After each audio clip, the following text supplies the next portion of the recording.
goddamn theme music.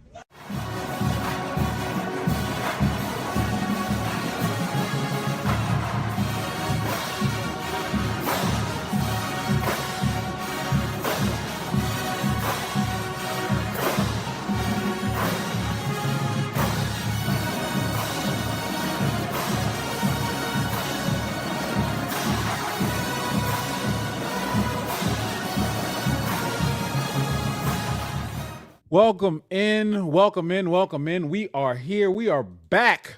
My boy Ross Jackson is joining us live again. Ross, thank Man. you, my brother, for It's been too being long. here. It has, man. It has. You know, like I will say this publicly, and you know, we talk about this often, and it's always great to lead with gratitude, as you say. And I want to say, I am so grateful for the last 4 weeks of having to be able to come to know you, get to know you personally, and us grow together, and we grow into this brotherhood together, man. And to be able to call you now, not just a friend, but an actual brother I can call on and talk to, and just have life experiences with, man. Like, thank you so much for Oh, bro. everything, man. Yeah, Seriously. dude. Of course. Thank you, man. Thanks for returning it. You know what I mean? Like energy is wasted if it's only one way. You know what I'm saying? So I appreciate that. This is true, man. This is very true. So I'm glad that you keep the same energy and then you reciprocate that back out into the universe, man. It's a blessing to have you a part of this journey with me, but just a part of life now as well, man. Like, I never would have expected this to happen, and I'm so grateful and blessed that it has. And I cannot ever like thank you enough for it, man. I Man. can't wait for the rest of this story to unfold. But we are back. We are here. We're gonna have some fun today. And I'm sending out a tweet real quick. If you got your phone by you, I want you to repost this so we can get some awareness out because people don't want to miss this. And we are gonna have some fun with at the behest of the Atlanta Falcons. We're gonna do a mock draft. We're going to educate the people while we destroy the Falcons in the process. That's our whole goal, to make the That's Saints better and destroy the Falcons. That's it. If you are a Who Dat fan, you want to be here right now. Yeah, we're about to have a blast. So this is going to be fun. We're going to get you guys ready for the draft, what to expect, and I just tagged you in the tweet. And what to expect and where you guys should be looking for the Saints to be at, but also how it's going to impact the rest of the division too. This is a type of keep your friends close, but keep your enemies closer as well. Nice. And the fun thing about the Falcons is they don't have a first round pick in this year's draft. Nope. I'm chilling for a little bit. Yeah, like imagine for Oh, I know what I'm gonna do. Their first pick's what, 47? 47? 48. I'm gonna 48. I'm trading all of it, trading every pick they have for a third round pick next year. Fixed it. I think they only have like 5 selections too. Yeah, they got 48, 79, 122, and then a couple in the 200s. They got nothing. Ross is like, yeah, bro, we gonna do this my way. I'm about to show y'all right now how we gonna do this. So let's get this thing rolling. Now, every time that we that when it comes to the Saints and when it comes to NFL, period, football in general, high school, pee-wee, college, pros, there are 5 things that every team has to have. It's non-negotiables. You got to have a passer. You got to have someone that's going to protect the passer. You got to have someone that's going to assist the passer.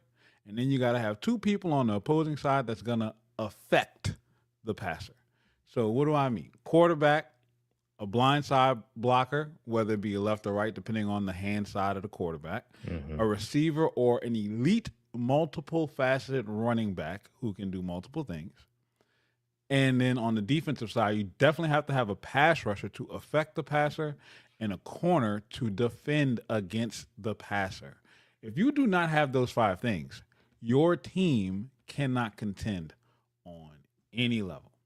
So when we go through this mock draft and we're doing it from the perspective of the Saints, and you look at the Saints, you should feel very confident about where the Saints are.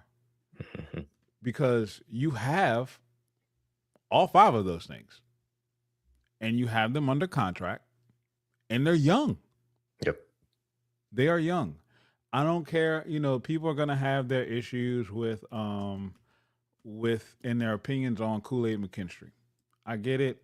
He's not Marshawn Lattimore. You're spoiled if that's what you're expecting. Marshawn Lattimore's just don't fall off trees. That's why Washington gave up so much for him.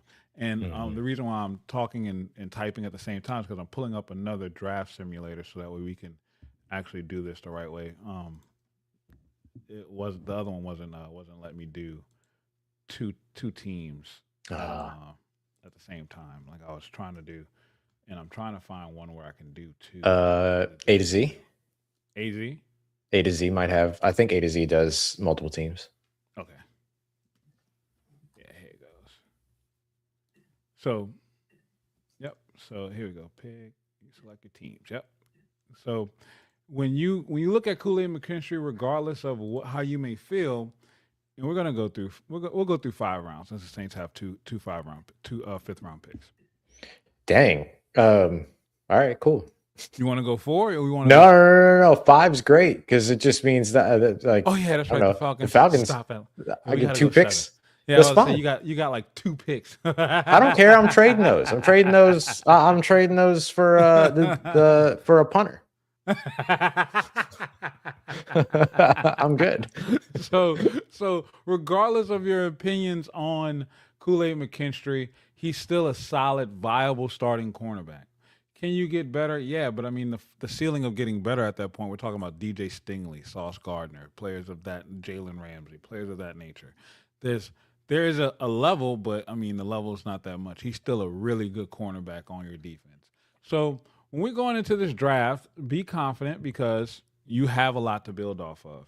And when you look at the rest of the division, while they have a lot to start, they still have a lot more questions to answer.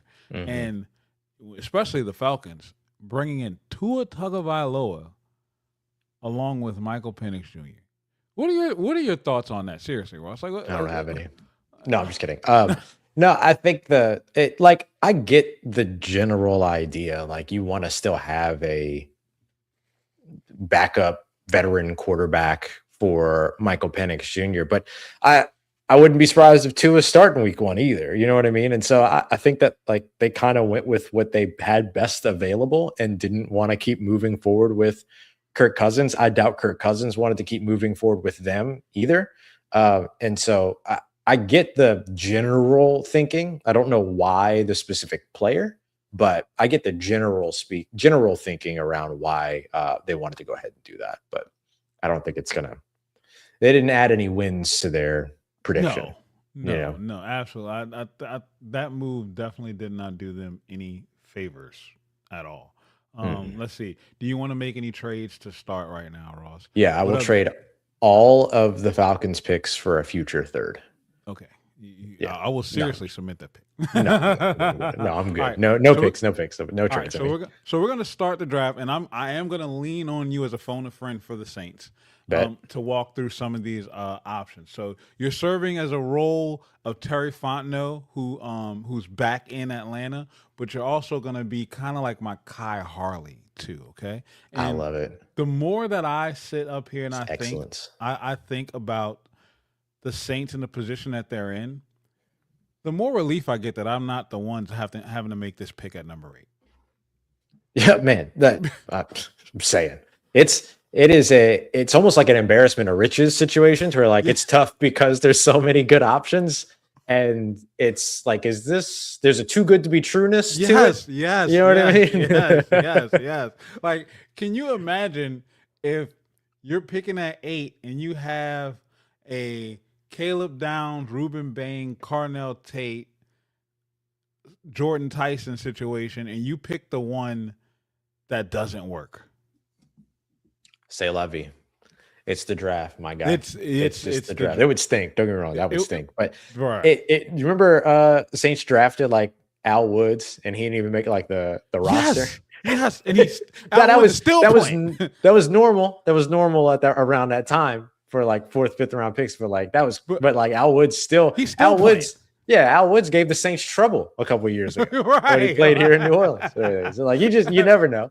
You never know. But the thing that's so funny to me is like I remember at one point the Saints were in line to hold the number 1 overall pick in this year's draft. Yes. At one point, and everyone was like, "Oh yeah, no, they can get Arvell Reese or something like that."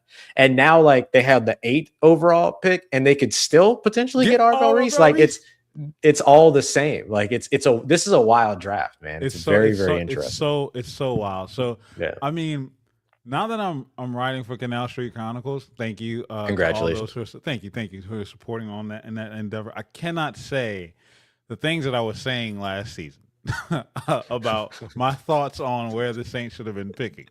So I'm not going to say that publicly. All right. Your boy is working to get credentialed over here. I got goals and aspirations. Yeah. Hey, as long as you're being honest, it's all that matters, man. Like, that's all that matters. Like, well, what I will say, though, is when we were slated to get the 1st overall pick, I was like, that's great, but there are no quarterbacks in this draft that I'm in love with. Right. So this 1st overall pick would be more trouble than what it's worth. Because if you're not picking a quarterback 1 overall and you miss, it's a huge miss for the positional value. Right. I think now that we have that question answered, and what's up to all the people in the chat? Hello, Alex. Thank you for being here. Big fan of Ross, says Alex in the chat. What's up, Joker? Thank you for being here. And then Babin, my guy Justin Babin, says, "What's up, Ross?" You got some adoring fans, Ross. I'm telling you. I'm the adoring fan. They are the celebrities. Thank you. I try to tell them that all the time. That's why I make sure to reach out to them and talk to them one-on-one. That's right. They're the ones that show up. I'm calling you out here publicly too, Ross. Remember, you said that you was going to come to LSU next Saturday on the 18th. No, I'm just playing. I'm still planning on it. All right, bet. Because we got this thing rolling, man. It's starting to get some real motion behind it too. So love it. So it'll be great to be able to say that you'll be out there, and hopefully you extended that invitation to Dylan as well, because we definitely want him to come along. And I'm putting it out there publicly just in case you haven't, and in case you're trying to tuck tail and hide it from him. Dylan, you are and have been invited to this crawfish boil for the LSU versus Texas A&M baseball game. Yes, you can. The door is open to you, sir. So now that we spent the last almost 15 minutes goofing off, let's get down to business. I feel like the Saints picking at 8 is honestly the best spot in the draft because you can get so much for the right value. And if you hit, I'd rather 6, but yeah, I get you. I mean, like I'd now if I'm picking, yes, I'd rather 6 over 8. Yeah. But I still love 8. I'm not mad at it. Like 6, especially with the rise of Jeremiah Love and the falling now of Ruben Bain, you kind of want to be in that 6 range just so you can get, Arvell Reese, a David Bailey potentially that could go 2 spots ahead of you. So I'm gonna hit the start button. Let's get this thing rolling. And of course, out the gate. Oh, now this is interesting. I'm gonna pause. We got 5 trade offers. Fernando Mendoza obviously went 1. Arvell Reese went 2. Francis Mauigoa went 3. Sonny Styles went 4. Oh, this is David great. Bailey went 5. Okay. Carnell Tate went 6. Mansour Delane went 7. I mean, hallelujah. Look at what we have available at 8.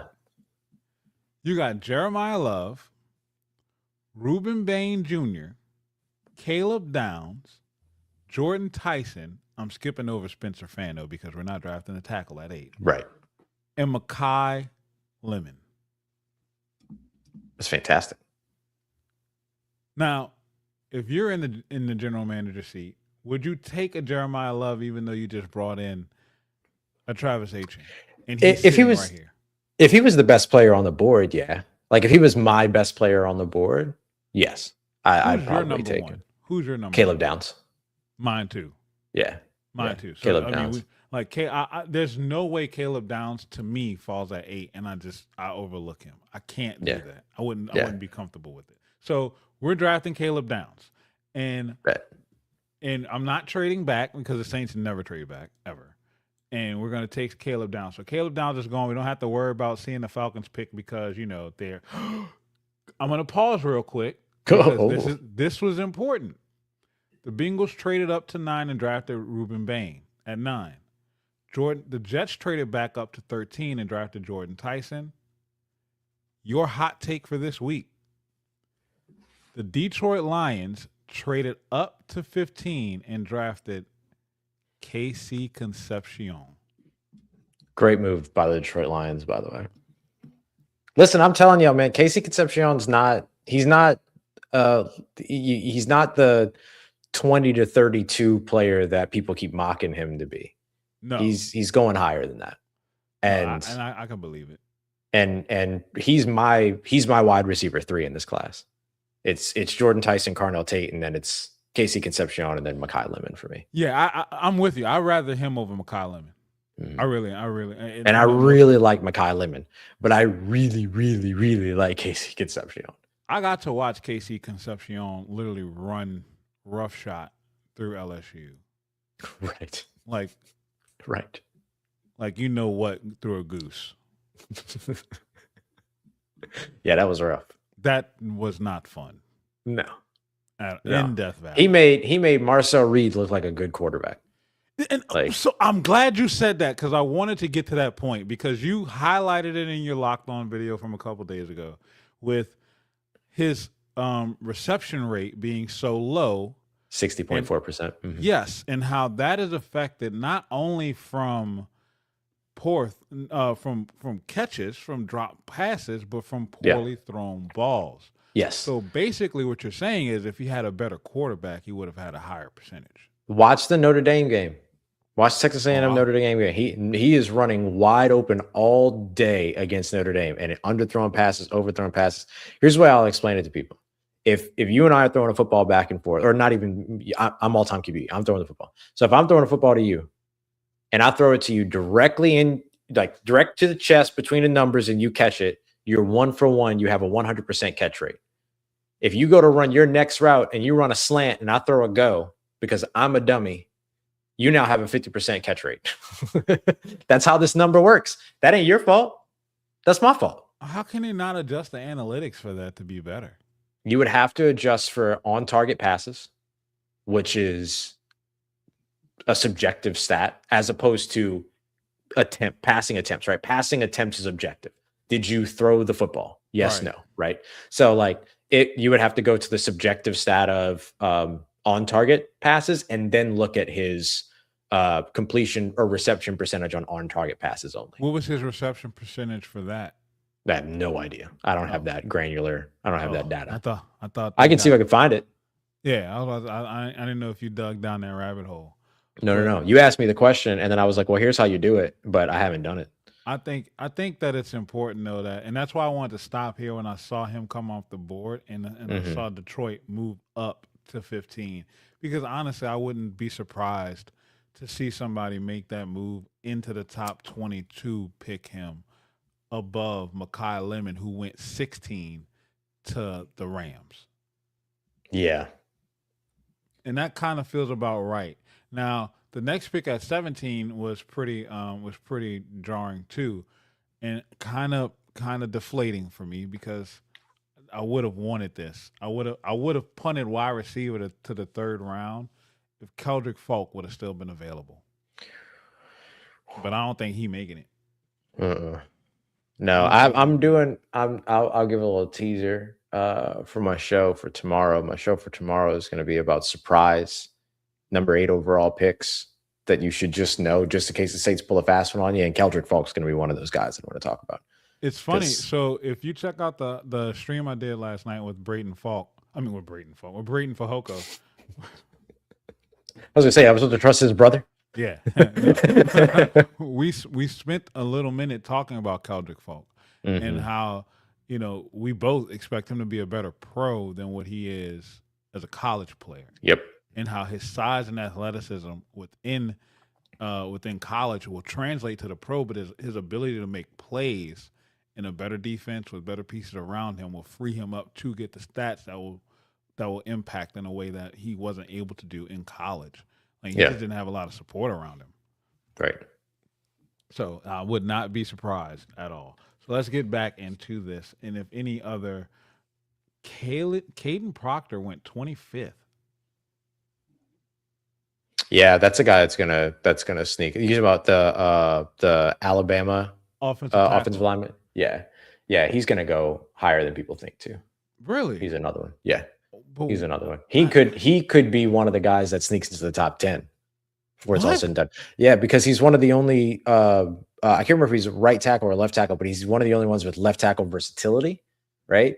Spencer Fano is a right tackle. Francis Mawinoa is a right tackle, and then there's Monroe Freeling who's a left tackle.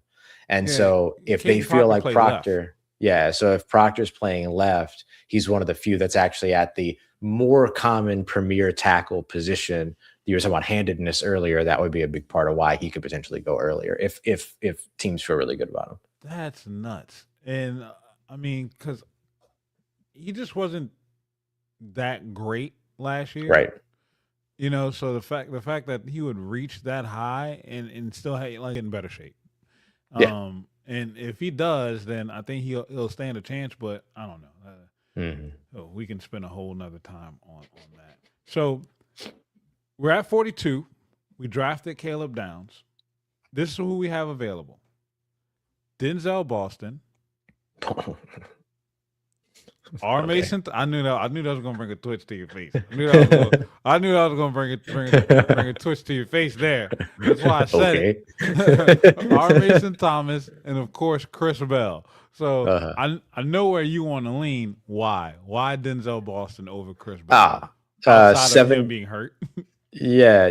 No, it like if I rule the injury out, I might actually still consider Chris Bell here. But for me, like, Denzel Boston is exactly the type of guy that the Saints need from a big-bodied red zone, go up and get it, short area type of wide receiver. He caught 76.9% of his contested catch opportunities last year, 6'4", 200 plus, and has the ability to get vertical as well. And so for me, he's just like, everybody talks about like wanting that Michael Thomas again. Everybody talks about wanting that Marcus Colson again. Like, he's that style of receiver. I'm not saying he's as good as those guys, but he's that style, that fit of receiver, and being this X split in, big bodied guy. If you want the yards after catch guy, though, Chris Bell's the guy. But if you want the guy that's going to be able to go up and win some passes for you in some gotta have it situations, Denzel Boston is that style of receiver. What style of receiver do you think the Saints are in more need of right now? I think they're, because of the versatility of Chris Olave and because of the inside out nature of Devon Vele, who could be a 3-level threat, because Devon's 6'4", 6'5", but he's got 4.47 speed too. Yes. And so he's not, he's not in a box. He's not in a box. And so you really can put whoever you want with those two guys and find a way to use all three of them. It's just about what are the traits that you desire. It's two things. It's either what are the traits that you desire as an offensive play caller to still have, right? Do you want your wide receiver room to be that of, a collegiate speed driven room, or do you want your wide receiver room to be the basketball team that has guys of different sizes? It's just the main thing is who has the elite trait. That's always going to be the big thing. Who's got the elite trait? And so if you consider Denzel Boston's go up and get it-ness as just a product of his size, not a skill set, but you consider Chris Bell's yards after catch ability as an elite trait, then you might lean Chris Bell as an organization that way. Well, if you think about this too, think about Kellen Moore and his time with Philly. Yep. And if you look at the receiver room that they had, Devontae Smith would more fall along the lines of a Chris Olave. And AJ Brown, which is why so many people were slating the Saints to make a play for him. Well, wouldn't you think Denzel Boston would kind of be more of that AJ Brown style of receiver, or would that be Chris Bell? That might be more Chris Bell. Because you're talking about, AJ's what, 6'1", 6'2"? 6'2", yeah. Yeah, 6'2", 220. Chris Bell's 6'2", 220. Chris Bell gives you more of the yards after catchness, but he still gives you the physicality of the player. Yeah. And so maybe Chris Bell is more the AJ Brown, whereas whereas Denzel Boston is more of what they were trying to get out of like a Johnny Wilson, like one of those bigger, taller, lankier wideouts. Right. Okay. All right.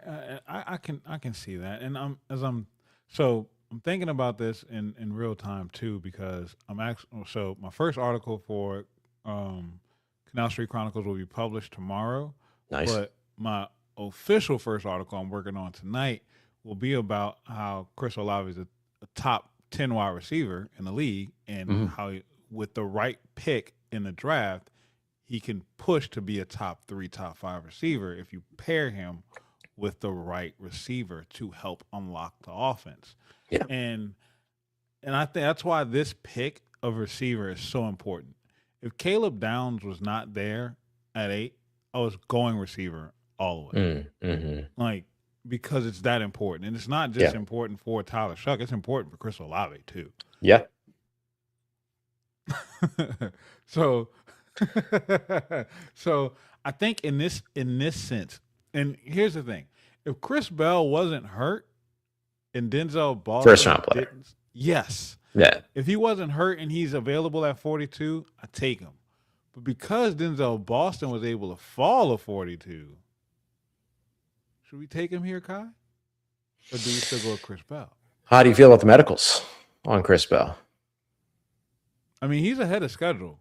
Head of schedule, supposed to be ready for training camp. Yeah, he'll be ready for training camp. And if he's ready for training camp, then I can punt on spring practice.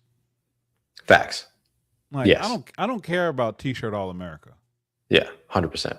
Because here's the thing that I would say: if Chris Bell didn't have the injury and the surgery, and all things were equal between him and Denzel Boston in terms of playing time, all that kind of stuff, Chris Bell would be higher for me from a pure talent standpoint than Denzel Boston. Like I would have Chris Bell then Denzel Boston probably.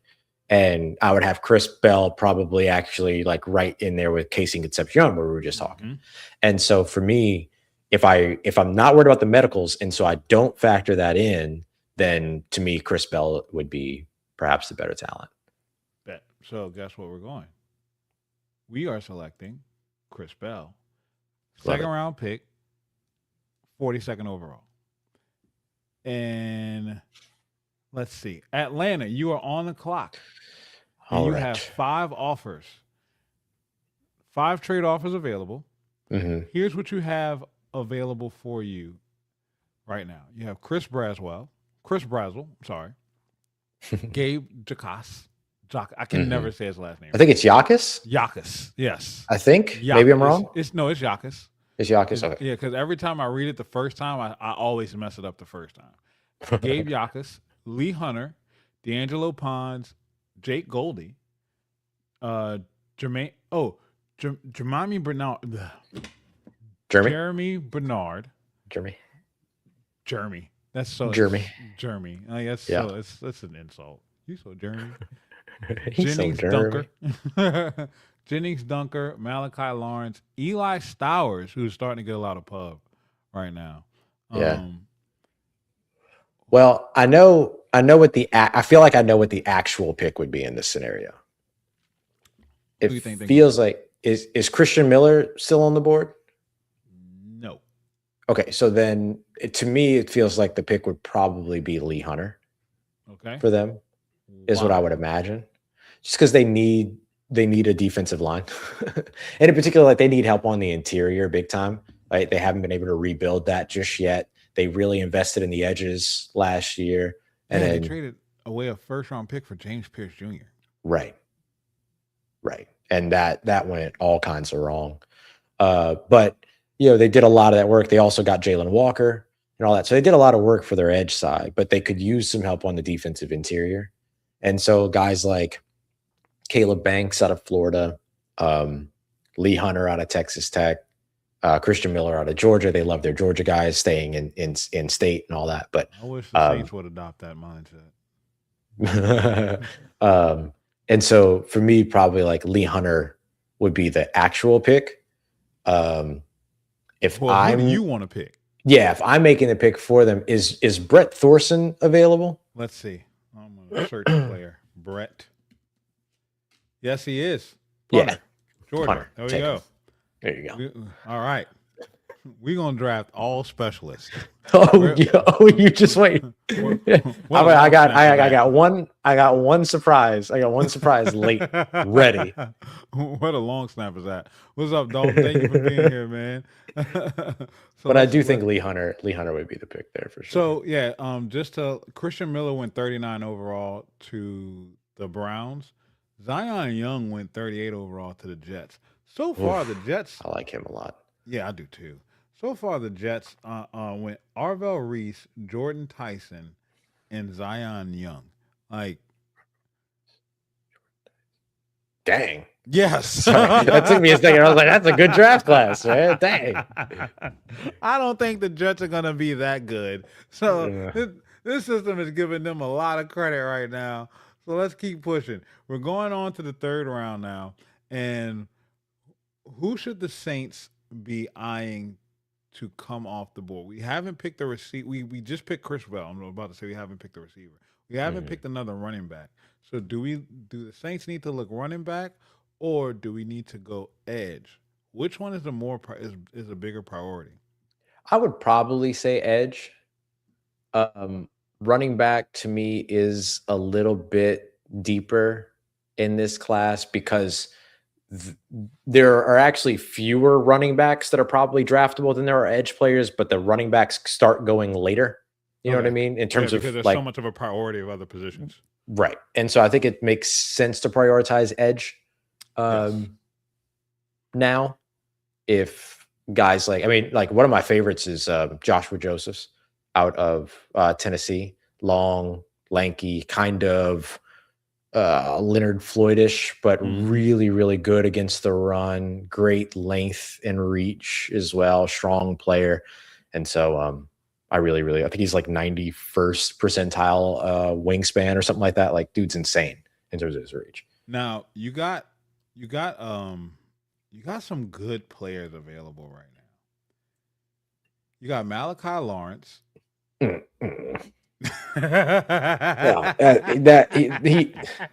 He's a first rounder, my guy. I'm not allowing it. This is in the third round. You got Malachi Lawrence still available. You still have Joshua Joseph still available. Keontae Scott still available. You still have Zachariah Branch, Mike Washington, Will Lee, and Caleb Tinneman, the offensive tackle from Northwestern. Yeah. Most of those names I can imagine still being there. Really, Malachi Lawrence is the one that's kind of wild to me. What is it? The system has him ranked 55. Right. Yeah. Like that. Somebody tweeted out a video of him. He got Laramie Tunsil or something before this mock draft. Yeah, I'd probably go Joshua Josephs is where I lean. I mean, Keontae Scott in the third round would be great too, but Caleb Downs is already on the team. He's holding that down. Right. You know what I mean? He's holding that down. And so you don't got to worry about that. Zachariah Branch would be excellent to have, but I don't think you need to go back to back on wide receiver this quickly. I do think getting another returner makes sense at some point, or getting a player that could be a returner for you makes sense at some point, but I don't think you got to go back to back at wide receiver here. And so, yeah, I would lean. Kai leans Joshua Joseph. I'm leaning Joshua Joseph with you. That's where I wanted to go to. I didn't want to select Malachi Lawrence because I knew that was not going to be realistic at all. Would be a dream come true though. Like if that happened in reality, yeah, you do that. Slip to the third round, right? You trade up to go get him. Go get him. Yeah, that's that would be a. The year that Zach Bond went in the third round, everybody thought he was going to be a first rounder. Yep. Like it would be that kind of a slip. So Dalton asks, can he fit Staley's defense? Talking about Malachi Lawrence. Mm-hmm. Yep. Yes. Stand-up pass rusher, smaller guy, athletic, can run around, all that. Yeah, he would be able to fit. He's probably not setting the edge for you, but right. He's the unknown Arvell Reese. Yeah. Yeah. He's the unknown Arvell Reese. Dalton also says, I don't want TJ Parker. I'm not sold on Clemson's pass rushers and pros. Look, I'm going to tell you this. Clemson's pass rush could not get a pass rush against LSU, like talking about. So take with that what you will. Um, How you- no, he was talking about Joshua oh, Joseph. my bad, my bad. So Yeah, same yeah, same my bad too. things. Same thing. Yeah. Yeah, Same build, all that. The only thing is that Joseph would be better against the run. He'd be able to set the edge for you. So you could actually probably use him a little bit more as a 3-down defensive end as opposed to a pass rush specialist, which is where you might start a Malachi Lawrence. right. So you're talking about Joshua Joseph coming in measured at 6'3", 242 pounds. Yeah. 10 and 10 size, 34 long, 34 and a quarter inch arms. With Malachi Lawrence, you're talking about his measurables being 6'4", 253, 9-inch hands, 33-inch arms. So you're literally talking about the same build. One's just a little bit better against the run, and Yeah. that's Joshua Yeah. Joseph. And I think that profile comes because he played in the SEC. He played against run dominant teams, more Facts. physical offensive linemen. So Yeah. he's gonna be better against the run because you've seen him do it. Yeah. And he says, because to be honest, I'm more of scheme fits. I mean, you got to be with this multiple type defense that Brandon Staley runs. Yeah. This isn't a 4-3 front, so you can't just roll guys out there anymore like how you have. You got to get guys that can play on the edge and play in that tweener role like how we need them to. Yeah. If they're not flexible on the end, and it's not going to work. It's just not going to work at all. And I think that's where I get where your question comes from, because a lot of people have that question about Ruben Bain. And I actually want to ask you about that too, Ross, now that we're going back to it. Me personally, I feel like Ruben is a dominant player. I love Ruben Bain Jr. I really do. I wanted him to be in black and gold when I was watching him destroy Ole Miss. The motor that he has, the intensity, the technique that he can play with, but I don't like him playing on the outside. I wouldn't want him standing up at edge. Why? Because they're like playing the edge role is something that it takes time to get acclimated to. And you didn't like what he did in college in that role? I mean, he was okay, but when his hand was in the dirt was when he really made noise. His impact plays come when he's beating double teams and shoving guys in the lockers off the line of scrimmage. Yeah. Now, I will say, rushing with your hand in the dirt versus rushing when you stand up is dealer's choice in Brandon Staley's defense. If you want to do that, you can do that. The thing that I look at is alignment. Where did he align? And he played wide 9, so lining up outside of the tight end more than any other pass rusher in this class. And so for me, like, that's why he's the fit, is because he's rushed from wide 9, right? And then if he wants to do it with his hand in the dirt, or if he wants to do it standing up, he can make that choice at the line of scrimmage in Brandon Staley's system. He doesn't specifically have to stand up and rush. He can kind of, make that decision for himself. Does he want the get off, which is what we saw Chase Young focus on a lot last year? Or does he want to be able to see things developing in front of him on a possible rundown or something like that? So it's about vision or, head down speed, and which one you're going to be able to get. So he gives them a little bit more freedom to be able to choose that. So for me, it's alignment, and he played a lot of wide 9 last year. All right, cool. Or maybe not even last year. Sorry, I should say like in his career in Miami. Yeah, in Miami. All right, so I feel better about that. How would you feel if the Saints don't go wide receiver in second round, but there's a guy like Malachi Field still available and a Zachariah Branch? I know where you would lean. Yeah, I'd probably lean Zachariah Branch just because you get the yard. Yeah. You get the returner, and you also get the elite. Again, it's the elite trait in that conversation. It's almost the same. It's almost identical to the conversation we were just having about Denzel Boston and Chris Bell, right? Which one has the elite trait? And for me, like, Malachi Fields has a lot of things that he does well. He's a good contested catch guy, good build, all that kind of stuff. Has better speed than people think he has at that size. But does he have the elite trait? Zachariah Branch definitely has the elite trait with his yards after catch ability. And I think that there's still so much untapped in his game as a deep threat. If you go back to his USC tape, he was more of a deep threat. You go to his Georgia tape, they wouldn't throw the ball more than 5 yards down the field. And so, which is nuts. Yeah. So you're looking at, can you put those two things together and also allow him to be a returner for you? That's a pretty good get at 73, for instance. Okay.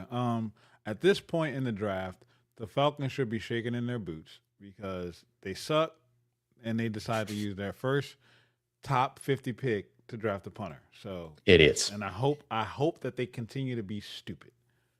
Yeah. So and guess what? They're back on the clock. All right. And guess what? Malachi Lawrence is still on the board, and they're not going to draft him. So This is an absurd fall. No, we're if he not going to falls draft him. further. We might have to make a trade. Yeah. For real. I do think in this scenario, the real scenario, Zachariah Branch could be the pick here. Oh, he's gone. He just went one pick in front of him. All right. Went to the Is Colts. Keelan Rutledge still on the board? Keelan Rutledge. Yes, he is. All right. He might be, continue to shore up the trenches there, help your young quarterback, all that. So I could certainly see either one of those selections being there. If a guy like Keith Abney or somebody like that, like on one of those corners, is still on the board, I could certainly see them going that way. I want to see if Bert Auburn is still available. BERT Auburn. Bert Miami. Auburn is still available. Great. Then we're going to take him. 427th. Yes, we're going to take him at number 78 overall for the Atlanta Falcons. 78 overall. Just to give y'all a little bit of his athletic profile, he doesn't have one. Yes, exactly right. Just the way I like him. He made one field goal, one attempt. Yep. But it was the one he took. He's 100%. 100%. Can't pass that up. 8 extra points for 8 extra points attempted. Literally 100% kicker in 2025. Can't pass that up. Can't pass that up at 78. Are you kidding me? A kicker at 78. Yeah. I mean, if you're the Atlanta Falcons.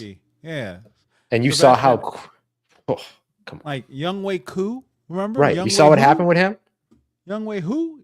He turned into Younghoe Koo real fast. Right. Like, y'all had to get rid of him. Now, I am surprised that Davidson and Igmanosin is still available. Malachi Lawrence, of course. And Keontae Scott is still here, too, as we're getting into the 80s. Like, that's wild.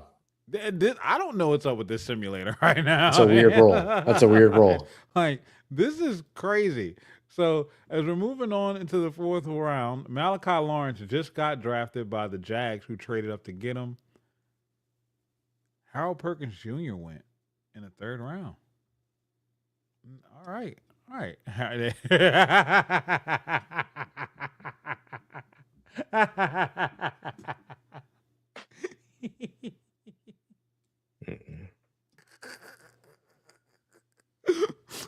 I don't think there's a single player outside of the 1st round that I get asked about more than Harold Perkins. Really? Yeah. Well, what about Harold Perkins as the star player? No, he can't cover. I try to get people to understand that, like, guys, yes, Harold Perkins ran a 4.3. Great. That incredibly athletic. You know how often you run straight in football? Right.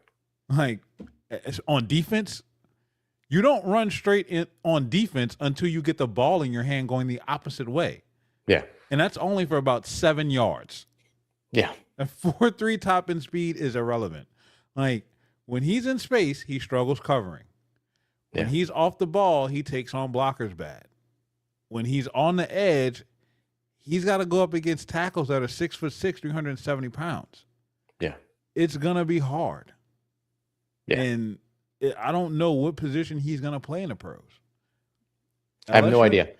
I think he would be a fantastic special teamer somewhere in terms of being able, because that is a place where you will run in a straight line. Yeah. And so you can utilize that speed a little bit. He could be an elite gunner. And like, I'm saying these things not as an insult to Harold Perkins at all. JT Gray made a whole career out of it. Justin Hardy made a whole career out of it. Chris Bell made a whole career out of it. Like, this is impactful stuff. Hidden yards, flipping the field, all those things. Like, you can't win football games if you can't do those things. And I think that's where he would be absolutely elite. But I'm not drafting him to take over a starting role in a defense in 2026. Hell, I mean, sometimes, we got to remember that Terrell Davis broke out on kickoff before he got an opportunity to run the ball. Yep. It will give time for defensive coaches to figure out where to play him. Bingo. It would And be that's what he needs. it would be of justice to him because he's an Yes. incredibly athletic player. And if you take that incredible athleticism and try to shoehorn it into a starting Yep. role, you can hurt the confidence. And then once Yes. you hurt the confidence, the development's not going to come. But if you're patient with him and you can tinker and develop and unlock something there, rebuild the body, all these types of things, rebuild the frame because he's got Got frame. You frame. could put Yeah. for you could put weight on there, like, and get him to a place where you could actually utilize him. Awesome. But Yep. that's a rookie contract project. That's not a hey, he's going to be ready to go after training camp. Right. No. He needs to land somewhere that's going to be patient with him and give him the development time that he deserves that he did not get in college. A Seattle would be perfect for him. Seattle, Philly. Yeah, Like, a Philly would be. oh, he would be Philly awesome in would be- Philly. Oh, he'd be amazing. I'd hate it. I'd hate it so much. I hate it so much. But You know what I Philly mean? would be great for Yeah. him. I hate it Yeah. so much. I hate just the thought of me having to say that right now is absolutely demoralizing. All right. Yeah. Falcons are back on pick 122 in the 4th round. What we have available: Deion Burks, Brennan Thompson, Bud Clark, Jordan Kanati, Jude Okay. Barrow, Jalen Kilgore, Amari Harvey, Keon Crawford, Hezekiah Massasis. You know, Massasis. I'm always saying that. I love his name. Keon Crawford would be a really strong pick for them there. I don't know what the situation's going to be at edge for them. I also know that like they want to be able to use Jalen Walker a lot of different ways, and so maybe having another edge guy can help, and then figure out your James Pierce Jr. situation. But like that feels like, yeah, right. That feels like a good fit for them. Is Trey Zune available? Zuhn? Let's see. TRE? Yeah. Or TREY, I think. No, Trey Zune is not Okay. available to draft. He would be another good fit too for them, just because of just because he has some versatility. I think he played like 4 or 5 positions on the offensive line. Yeah, he actually went 2 picks ahead of to Green Bay. Yeah, so he'd be a good one. Like they just went and signed Jawan Taylor. I'm curious to see if the false starts start getting called now that he's in a jersey that's not the Kansas City Chiefs. Right. Because I mean, like, come on, man. like Jesus, bro. And like, so, what more do you need to have a false start? Like we sneeze and we got 5 yards against us. This dude is literally taking the ball from the center and giving it to Patrick Mahomes, and then he's calling hut, and then they start to play. Like whatever. I was going to run. Yeah. So I could see a guy like Trey being a good pick for them. I think there's a few good ones there. I want to know though if Luke Basso, Basso, I already have him pulled up. Sir. Look at you. He is Georgia. No, that's Oregon. So unless you want to go Oregon Bo Gardner, unless you want to go Bo Gardner. Yeah, Bo Gardner's what I was saying. Bo Gardner. Georgia. Got to keep him in state. Can't let him go. Guys in state. Yeah, can't let him go. There's no athletic profile for all those who are watching. And there's not a single stat because Bo Gardner is the long snapper for your Georgia Bulldogs. A very good long snapper. Go Dogs. You'll never hear me say Roll Tide, but in a supportive fashion. Ugh, roll tears. All right, so Saints are back on the clock. Pick 132 in the 4th round. We have available, let me get off the specialist here, Bud Clark. But we already have a safety. Yeah. Jadon is still available from Oregon, a cornerback from Oregon. Jude Bowery.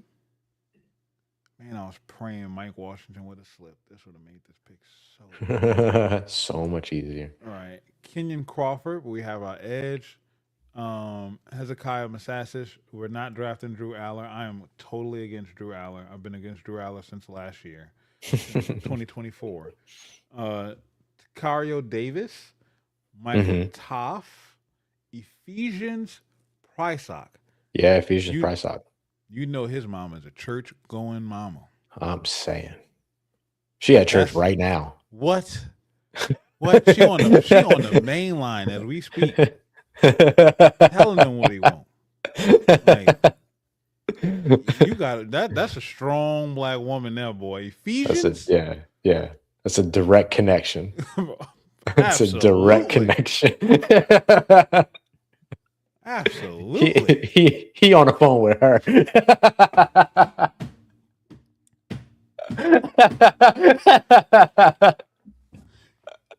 FaceTiming. He FaceTiming. Right, right. What up, Jesus? Oh,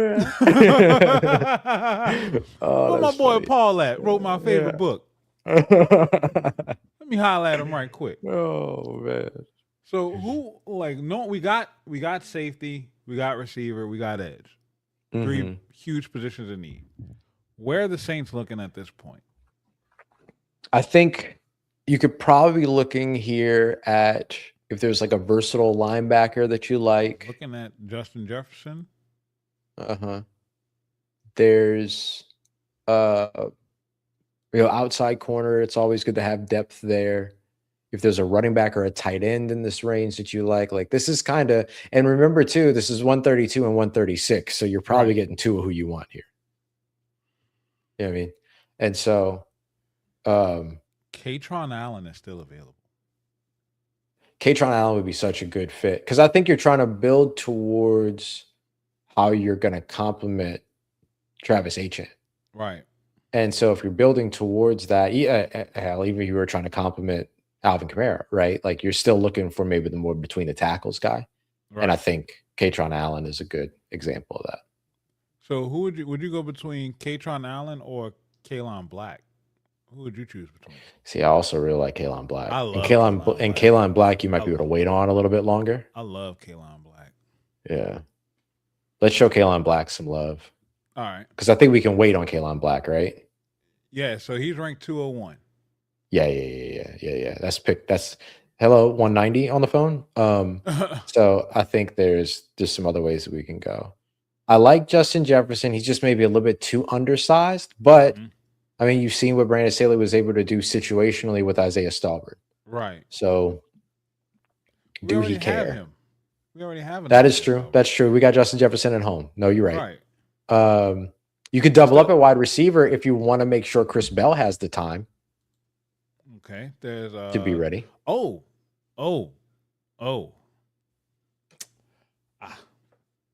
Sean Stribling. Oh, yeah. God. We're going to Sean Stribling. Yeah. Like, yeah. Dude's a massive playmaker. Yes. Oh, God. Yes. He's awesome. Like, if you don't, I hate to say this about the school in Oxford, but if you don't know DeJon Stribling, then you missed out on one amazing season. Sure. So let's keep it pushing. We're back at 130, back at 136, of course. And now, here's the thing. I wanted to see at some point, where do you look for that returner? I mean, one of my favorite ones, Kendrick Law, probably undrafted. Lorenzo Styles, probably undrafted. Like you might not have to look for that in the draft. Okay. It's something that you can add to the coffer of somebody you're considering at an earlier point. Casey Concepcion, Zachariah Branch, all that. But like a lot of these guys that are going to be solid returners, you might be able to wait until undrafted free agency to end up landing. Okay. All right. So now where do we go at 132 then? I mean, at 136. Because Katron Allen is still there. Kalon Black is still there. Is there an offensive lineman you like, or is Anthony Lucas on the board? Let's see. I mean, Drew Bauer is still available. Oh. Yeah, like Drew Bauer is still available. Let's see if Anthony Lucas. No, I think Anthony Lucas has been drafted. All right, cool. I mean, Drew Bowery's probably somebody like 6'5", 310-ish, I think. You could probably move him inside Yeah, too if you want to. Kellen Moore likes his like big big guards. interior lineman. Yep. I think that's a good pick. And he can back up both those spots. Yeah, I think that's a good one. Or maybe push one out. Sure. You know, at least push for one. Need something. And look, I was a big Nick Saldiveri fan because I was biased and I got to meet him personally. He's a really good guy. He's a very nice dude. Yeah, like amazing guy. So I was really hoping that it worked out for him. All right, so we're back 150 for the Saints, and is this where we take Kalon Black? Might be a little early. You might be able to still wait on that. All right, so then where do we go then? Any interior defensive linemen you like? Defensive tackles? Zane Durant. Oh, it's a pretty good one. He's active. A little more of a pass rusher than a run stopper, but I mean 6'1", 294. You can use him in multiple ways on the interior. He could be another 3-4 guy too, like 3-4 defensive end guy. Mm-hmm. Give you some depth behind Brzee, especially in case injuries may happen. Let's see, who else do they have? DeMonte Capehart. Oh, I like him a lot. And he's a little more run stopper. Yes. Like incredible workout at the combine. Yeah, I think we might go with DeMonte Capehart. Just so I like that. Some depth at nose. Mm-hmm. Yeah, so DeMonte Capehart is the draft. And notice we haven't picked for the Falcons because they suck and they don't have any draft picks. And it's going to be hard for them to get better. And right, that's what I was about to say. It's hard not to suck when you ain't got draft picks, man. That's the reason why I wanted to go through this exercise, because if you look at the odds, they have the Falcons slated to finish first or second. Mm-hmm. And the Bucks to either finish first or second, with the Panthers and the Saints ending up in the rear. So I want to see how the hell they're projecting that with that roster and no infusion of youth that's coming into this team. Yeah, it's wild. And we're doing a better job than what they've been doing right now, because at least their special teams are going to be solid. They're going to have a solid special teams unit, boy. So pick 172, round 5. We're still alive. And do we still wait for Kalon Black? Yeah, depending on who else is around. I mean, this might be good. Yeah, this might be a good time to go and get him. I mean, look, I think at this point, like really what you're looking for is like another running back. You're looking for maybe a tight end, Nate Burkholder maybe, but Nate Burkholder might be available at 190 too. Right. Or as well. And so unless you want to double up at edge, but I think with the addition of Capehart, I think you're feeling pretty good about what you've done with the defensive line already. Oh yeah, he's still there. He's still there. Yeah. So do you want to take Nate now, or do you want to take Kalon now? 6-1 doesn't matter. Yeah. Because more than likely the other one's gonna be available at 99 at 190. I think like at the risk factor is I'd rather walk away with Kalon Black than walk away with Nate Burkholder. So maybe it's better to draft Black now. Yep. So always play Black on a roulette table, kids. Mm-hmm. So we've drafted Kalon Black. We're moving into the 6th round now. And notice, again, the Falcons still don't have a pick because they're absolute garbage. It's a sad franchise. And all you fans out there that want to support them, this is what you're going to be going through for an entire weekend of, well, where's my team at? Well, there you go. They're inactive because they're lame. Bunch of lames. Pick 190, like we talked about, Nate Burkholder is here. There you go. We'll go ahead and take him now and get him off the board, and we'll move into our final stages of picks. Don't we have 2 6 or 2 7s? 1 6. 1 6. 1 6. That's it. Yeah. So 190. 190 is the Saints' last pick. The Saints' last pick. Yeah, that's it. So all right, here it is. pick 215, the fourth pick for the Atlanta Falcons. We don't need to get into analysis on what they picking right here. It's the sixth round. You want to just make the picks? Yeah, just make the picks. It's sixth All round. right, dope. I want you to give me Jordan Vandenberg. Yep. Defensive tackle. Georgia Tech. Yep. Mad athletic. Give y'all some athletic profiles. Yep. Mad athletic. Stats: 42 tackles, 21 solo, 4 sacks, 11 tackles for a loss. This would honestly be a solid pickup as a UDFA. Not bad. But we're gonna draft him. Yep. We're gonna make sure he gets a $3 million contract. That's right. That's exactly right. Funny story. Braden Fajoko told us that he was offered $150K to sign as a UDFA in the 5th round from the Cardinals, and he told his agent, "Tell him, screw them. I'm not doing it. I'm getting drafted." He ended up signing with the Chargers for $2,500. Oh no! When the Chargers originally offered him $75K. Dang, that's the business. That's the business. It's tough. That is the business. He said, "Man, I learned real quick about humility." What a cool dude, man. My immediate reaction was, "So, how did your wife feel?"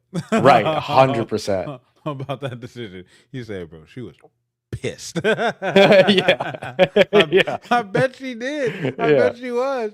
You mean to tell me you walking away with one paycheck when you could have walked away with a year? Yeah. All right. So Falcons pick 231. All right. Their 5th pick. Yep.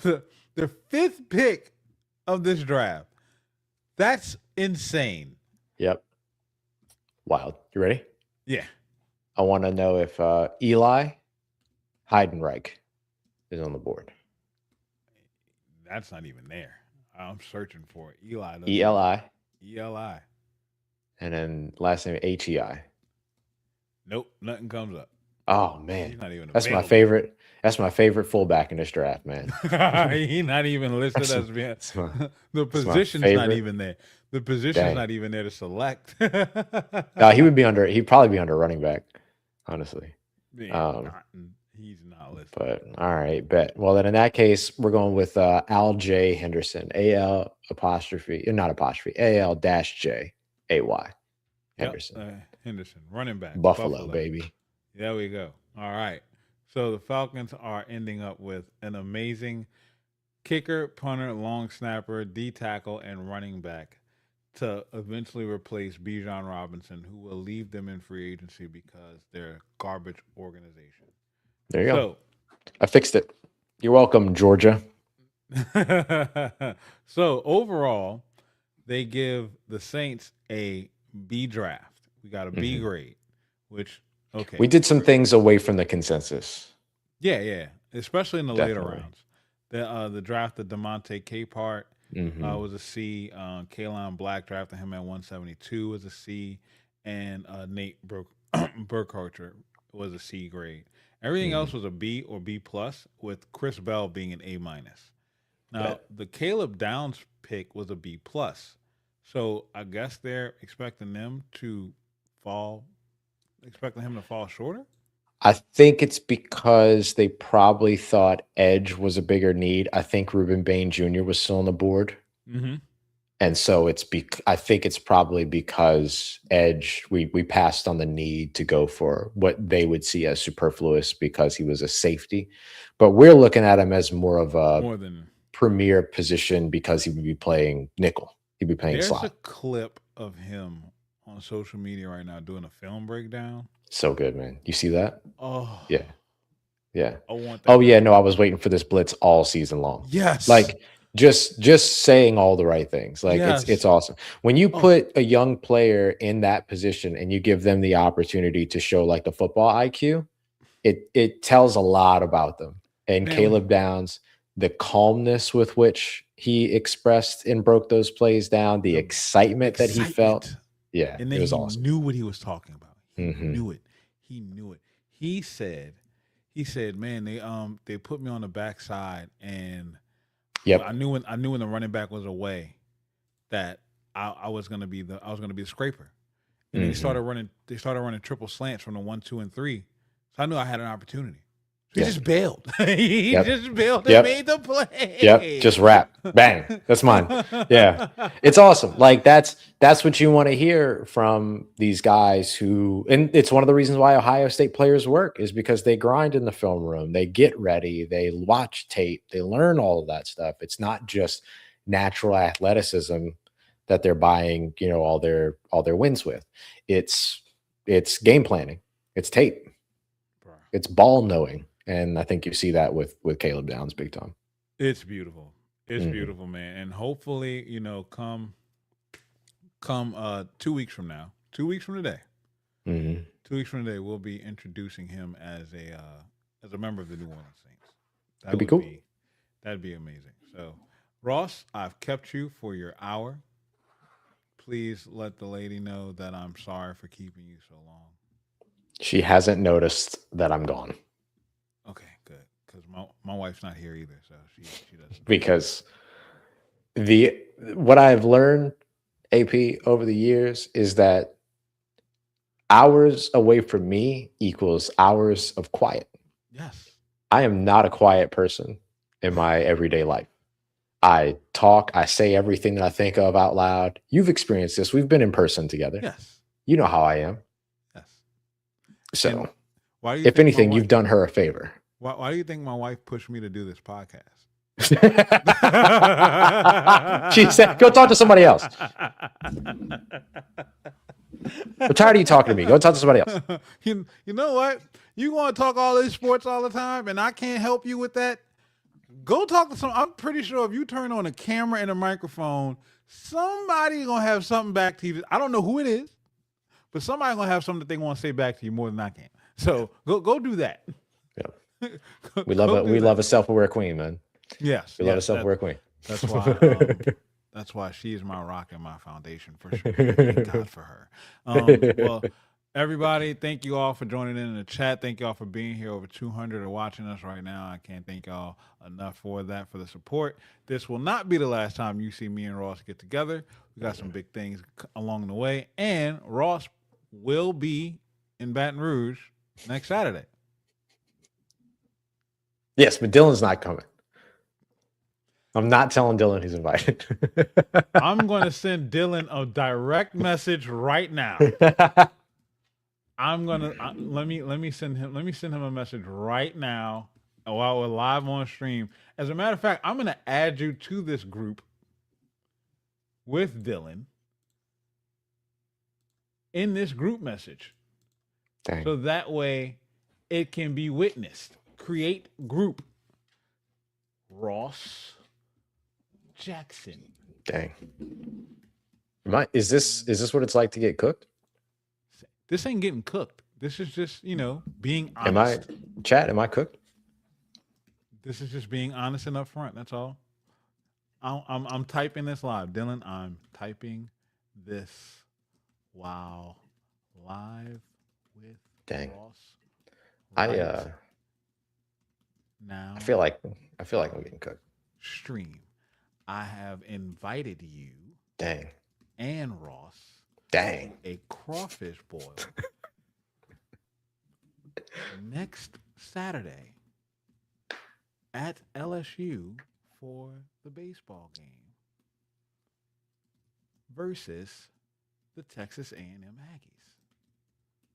Dang, you want full name, first, middle, and last. And last. Texas A&M full government. Aggies. And I'm going to hit the ampersand. Full government. Ross keeps saying how you're not invited. And he wasn't telling you. This is when you give self-dictation when you don't have an assistant.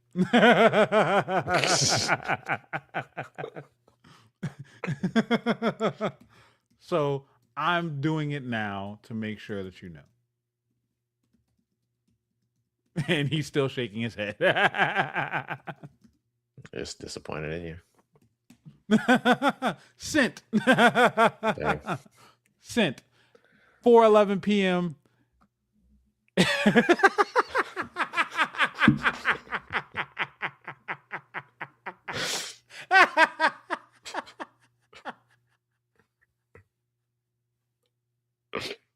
I just watched him type up that whole message, and he sent that message, and all I wrote back was, "Who is this?" I just watched you do all that, all of it, and I completely pulled the rug out from under you immediately with Well, three words. I'm gonna show you the power of technology, brother. You quick on your feet. Watch this. I'm quick on mine.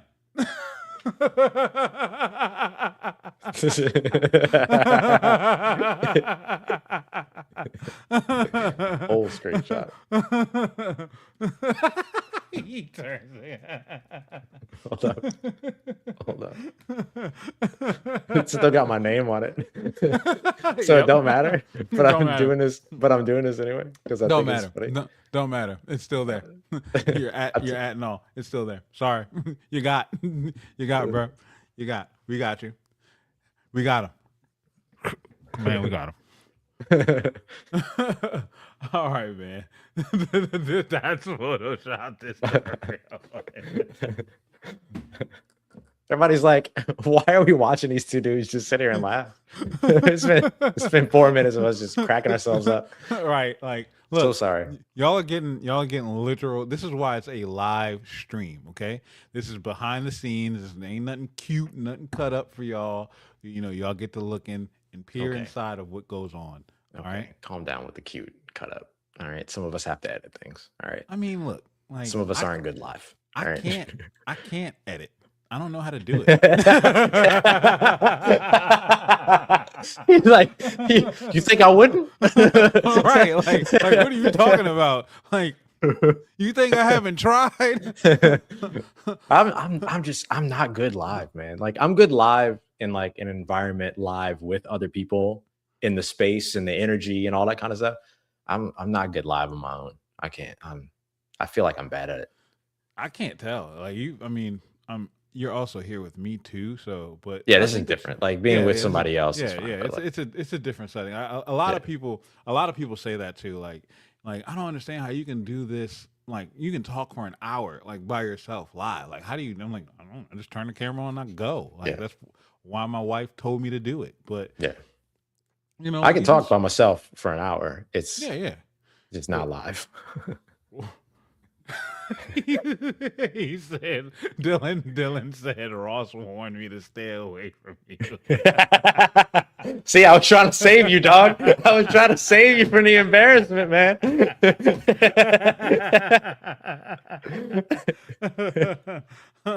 I mean, I'm just gonna say, I mean, you can stay away, but the crawfish is still free. So, Yeah, that's fair.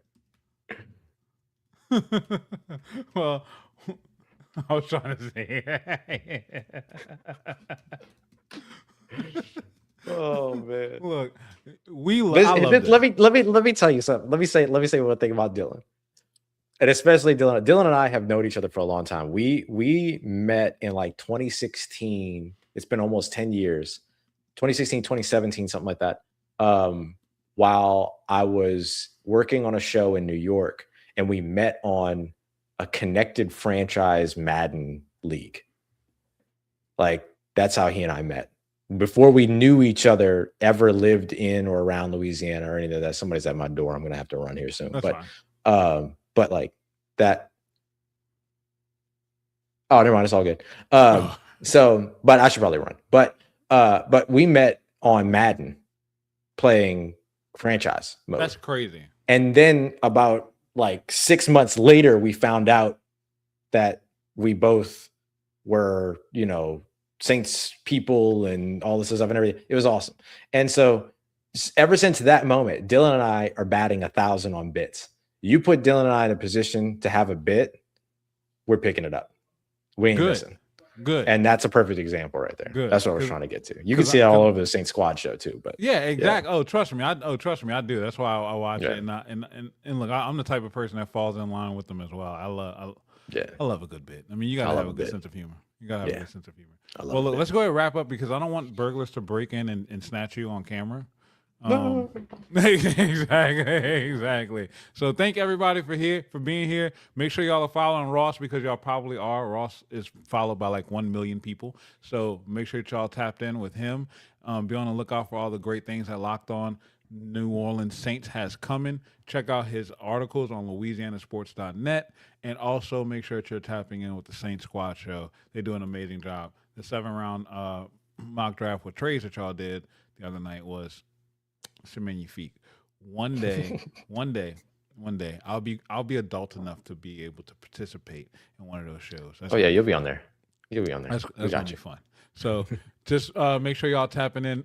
Draft season's about to kick up. I know it's been quiet on the free agency front, and it should be right now because the draft is taking over. So not too much news for the Saints, but Crawfish Boil is coming up for the 3rd day of the draft. Y'all go buy y'all tickets. I already bought mine. I will be in the building, me and the wife. And, the draft is in 2 weeks. Love y'all. Thank y'all. Make sure to be nice. Be free. You want to be a difference in the world. You want to see a difference, you got to be the difference. Start with yourself. Hold the door open for somebody. Share a smile. Have a good laugh. You could be the difference in somebody's life today. Love y'all. Later.